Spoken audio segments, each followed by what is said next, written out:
I wonder what your thought is, Peter, on this culture war that's happening in Canada, the U.S., and the U.K. Some have suggested, we've had guests on the show that say, China's got troll armies that sow dissent, and they push these messages, and they're very divisive. So I'm wondering what your thoughts are. Yeah, I think it is a factor. I think it's simplifying it somewhat, but I think the fundamental debate is, where do our rights come from? And people on the left say that our rights come from government. Government tells us what our rights are. Mm-hmm. And if you're somebody, I don't even want to say necessarily conservative or right wing, I think it's just a way of viewing it. The other alternative view is that no, our rights come from God or come from the fact that we are human beings and that we are sovereign. And it seems to me that's what so many of these debates are about. And China, I think, is playing a big role. They have these troll armies that try to pick fights and sow division online. One of the things I talk about in the book are these very wealthy Chinese oligarchs. The book Red-Handed. Yeah, the book Red-Handed, exactly. A lot of these oligarchs that made their money with these state-owned companies or these state-linked companies like Alibaba and whatnot. There's a guy featured in the book named Joe Tsai. He lives in California. He's worth $20 billion, very tight with the CCP government. And he goes on college campuses saying there are no human rights problems in China, everything's great. But at the same time, he's given $100 million to Black Lives Matter causes. And he talks about how unjust America is and how, does he have a right to do that? Sure. But how can you in any universe argue that America is this horribly unjust, bigoted society and say that communist China is a great place to live? It's interesting. China versus America is very much the same culture war as internally in America, right? Yeah. So I'll give you an example of I'll break down what I mean. The left is willing to, the establishment left and many leftists, a cultural leftists, lie, cheat, and steal to say whatever they have to say in order to win. Mm-hmm. They'll ban, censor, shut down, silence, etc. Yeah. The right is constantly trying to play by some kind of rules. And I don't mean like the establishment right. I mean the culture war right, which includes libertarians, moderates, post-liberals, etc. They're constantly saying things that, it's remarkable. I'm not going to get into the overt specifics, but it's obvious to anybody who watches, the right is constantly trying to have a conversation with the left that the left is uninterested in having. Right. The left has asserted its position is true and unfalsifiable, and so be it, therefore. But the right keeps saying, let's work out a deal. Simple example is like, Joe Rogan and Spotify. Mm-hmm. They want to ban Joe Rogan. They want to shut his show down. So they start pulling their music off the platform. In response, Joe and Spotify give some concessions. Okay, we'll put advisories on these podcasts. But what about podcasts with Fauci? Are they going to include Dr. Robert Malone in those advisories? Right. They're not going to do it. Right. So what keeps happening is the freedom-loving individuals keep conceding some points to the authoritarian left. Now, on the grand international scale, it's the same thing with China. China is absolutist, the Communist Party. You oppose us, you get crushed. Who was that guy? Jack Ma, was that his name? Yeah. Gone. Money wiped away because how dare you? Right. But in the United States, we don't do that. To a certain degree, you'll get canceled if you cross the line and you'll lose, because once again, it's the authoritarian left. But because of this power imbalance and I would call it integrity and principle imbalance, China can look at someone like LeBron James and say, we're going to give you $10 million, never talk bad about us. And he goes, you got it. Yeah. Then he comes to the United States where the left plays by a similar game and they say, don't screw with us. We're the ones who are going to make sure your contracts stay in. But if you challenge us, we'll get them revoked. Yeah. So what happens? America's really bad. Why? The left agrees and the Chinese Communist Party agrees. Right. Those that are playing by the rules are getting wiped out. Yeah. And bizarrely, there's a consistency to that the United States is terrible and China is great. And in both cases, you get paid. You don't pay any price really in today's culture, popular culture, for, disagreeing with BLM. I mean, you get canceled. So the path to least resistance is basically to embrace these sort of left-wing ideas. And it's the same thing with China. And you never pay a price for it. I mean, as I point out in the book with LeBron James, everybody knows the recent thing about the tweeting about Hong Kong and how he was defending them. It goes back. I mean, he's been doing this for like 15 years. There was a crisis you guys might remember back in 2007, 2008, Darfur. Mm-hmm. You had in Sudan, 200,000 black Christians were slaughtered in the South by this regime. The regime was backed by the Chinese government. And there was actually a petition in the NBA to call out China because they were backing this regime that was slaughtering black Christians. And LeBron James refused to sign the petition. So for a guy who says Black Lives Matter, horrific. for a guy who believes Black Lives Matter, as we all do, those black lives did not matter to him because he did not want to offend China. But come on, Peter. Just I want you to imagine something, all right? Yeah. It's a snowy, beautiful mountain. You're up top in a big 8,000 square foot cabin. The whole north face of the building is one big glass window, and you wake up and you press the coffee button on your Keurig, and it makes you a nice hot cappuccino. And you walk to the window and you look out at this beautiful sunset. You smile to yourself and say, this $40 million cabin was worth selling out all of those suffering people, and you sip it. And that's what I imagine is going through LeBron and all these other guys' heads when they buy these properties, and the money is they genuinely believe it's worth it. Well, and it's interesting that the people who are able to afford to buy off famous celebrities to espouse their political views are almost all on the left. And one question I want to pose to everybody is, when Justin Trudeau talks about these truckers, do you think he actually knows any? Do you think Justin Trudeau has anyone in his life who does that professionally? And I see it as a problem, not necessarily of income inequality, but of economic stratification. So in the past, income inequality existed, but you were hanging out with people who were in different income brackets. You knew farmers, you knew plumbers, you knew people who were in the working class, even if you had an accounting job. And a lot of that was the community that was built up at your church, and I can testify to that as well. At my church and in my social group, we're fortunate enough to have all sorts of people from different economic brackets because we're focused on a larger mission. But nowadays, people really gravitate towards their own in-group with respect to wealth, and then they sort of pat themselves on the back because they think their particular in-group, because it's left-leaning, represents the views of the working class. But then when they hear what actual working class people have to say, they lose their minds. So I think at the end of the day, a question that you need to ask yourself about any political leader is this a person who would fit in better with like Walmart shoppers or Whole Foods shoppers? And Justin Trudeau is not going to fit in with a group of people who live normal lives. He's not a Whole Foods shopper. He's what's that place called? Erewhon? Is that what it's called? Never been there. But is it called Erewhon? I don't know. I've never heard that name. Maybe Wegmans? I don't know. No, there's a Like the really Turkish president? really expensive grocery store in That's LA probably that why all I've the never heard of it, celebrities go to. Maybe I got the name totally wrong. Yeah. Let me look it up. But it's like I was There's saying Aldi, but that's not really No, expensive. no, Aldi, no, that's where we Whole went as Food. kids. There's, Yeah. there's a Aldi's very right. expensive store, and it's in LA, and I was outside once, and I saw Jake Gyllenhaal like walk in, and it's like it's where the celebrities shop. That's just what's funny is yeah, I think you make a really great I know point. what you're talking about. I've been Is there. it? Erewhon. Erewhon? I don't know how it's pronounced. Erewhon. Yeah, you looked it up? Yeah, I did. Okay, there you go. Justin Trudeau is the kind of guy who like walks into a grocery store and there's no milk, and he's like, there must be a mistake. Where's the milk? And then they're like, well, the truckers have stopped driving. He's like, what does that have to do with the milk? Well, Mr. Trudeau, the truckers bring the milk. They do? What? And I honestly think that when it comes to people like Trudeau, or when it comes to so many of these woke left-wing people, first of all, having those views is almost certainly an indicator that you spend most of your time with really wealthy people. Yeah. And secondarily, if you do hold those views, generally when you're dealing with a working class person, it's because you're telling them what to do. And they have to because it's their job. And so I think that's a big part of the reason why they're completely unwilling to negotiate. Because from their perspective, they always get to tell people in this bracket what to do, and they obey. So when they stand up for themselves, they can't stand it. And it's not just that they can't stand it, they can't even comprehend it. It has to be racism. They have to put it in this box of some sort of bigotry because that's the only way they know how to analyze the world. Is Trudeau a servant of the Canadian people, like in What the do you United think? States, or is he a puppet of the Queen? Good question. He's supposed to be a servant, but it's interesting at the heart of what you're saying and what you, Seamus, were saying earlier. There's a quote in the book I have because the Trudeau family has this long history of relationship with the Chinese government, and there's this amazing question that Justin Trudeau is asked in 2012. He's a member of Parliament, and he's asked, "Is there anybody on the world stage that you, as a political figure, sort of really admire? Some country in the world?"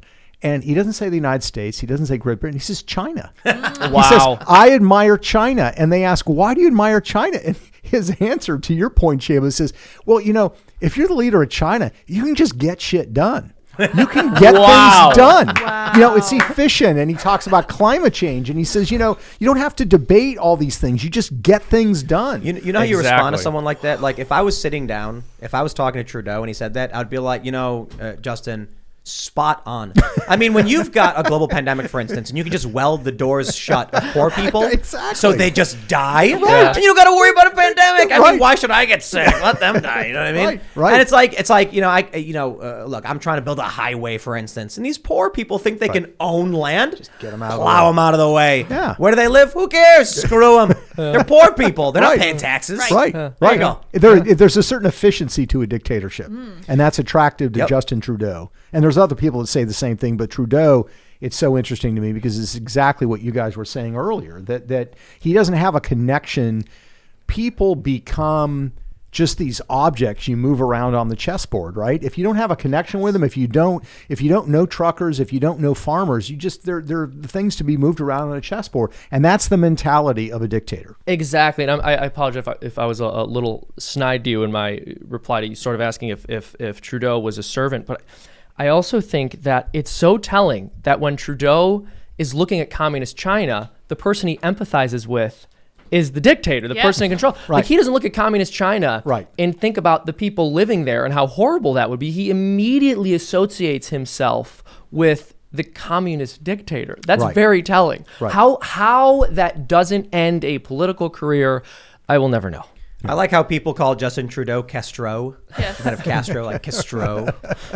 Well, because they Is it EAU? there's, Castro I mean, there are with the people accent who figure. genuinely believe he's the son of Fidel Castro. Look similar. Right. But Right. just in terms of being a dictator, just Castro is so on point. He was born to Pierre, right? Pierre Yes, Trudeau. yeah. And so he was basically bred to be a leader. I don't Yeah. like that. That's not the right word. Yeah, such a Bred to word. be a prime minister. Right. Obviously, well, I think he might be a poor leader. I agree. So what? So he was just raised psychotically in that environment? Yeah, I mean, it's funny when you look at the family history. Like his dad, Pierre Trudeau, he was the one that opened up relations between Canada and Right. China, diplomatic relations. And then when he left the prime ministership, and he had been like this pro kind of Mao, he wrote this like ridiculous book where he went to China and he, meets these, pioneer children, like these 7-year-old kids running around with the red flags and chanting these Maoist sayings. And he's saying this is the future of the country. But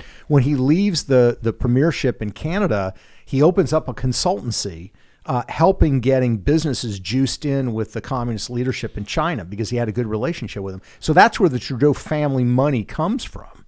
And so Justin grew up very privileged, courtesy of the fact that his dad was doing all these deals in mainland China. I had no idea that's where the family wealth comes from. Yeah, for the that's where Trudeau the family wealth from. Wow. From a series of deals that he did. And Justin's got a younger brother who's kind of a foreign policy advisor of his. His name's Alexander.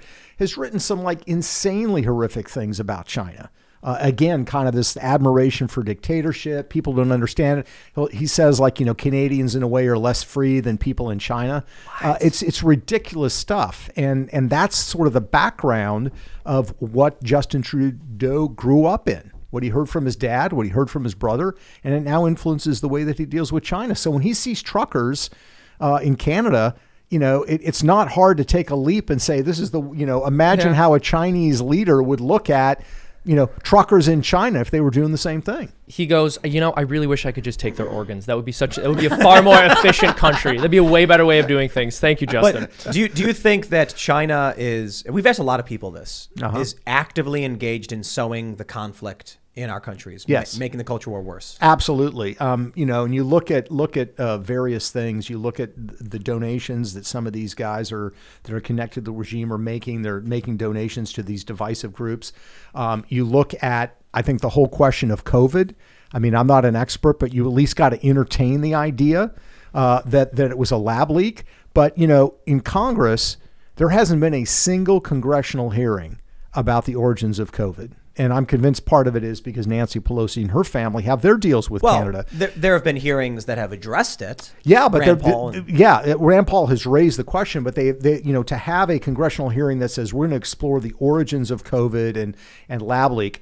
Nancy Pelosi has refused to allow any of them being held on the House side. The other thing I would add is on China is look at the whole fentanyl issue. Absolutely. I mean, where does the fentanyl come from? And it's not just fentanyl; it's designer drugs as well. Yes. You're familiar. So for those that aren't familiar, designer drugs typically are some kind of narcotic or drug that is slightly altered in such a way that it now is legal Although, good luck explaining to the cop, the molecules that I have here are slightly different. But a lot of this stuff comes from China. They are producing drugs and shipping them over here illegally, and they're killing people. Yeah. I mean, it's fourth and fifth generational war. It is indirect, but it is massively damaging. The fentanyl problem, and then potentially the drugs that come here, designer drugs or otherwise, could be laced with something and cause even more problems. Yeah, this is the reversal of the opium wars. It is the opium wars. yeah, it's I think we're revenge. still in them. Yeah, it's revenge. It's 100 years later, 120 years later, we're still in the opium wars. Now they're just feeding it back to us through Mexico. Yeah. So explain that. What does that mean? Well, the opium wars, because of the opium trade in Asia, the British Empire and other powers sort of divided up. They were so hungry to get access to opium and export it that they took over portions of China. And China became, not completely, but kind of a vassal state. And they had a huge drug problem in China as well because of this demand.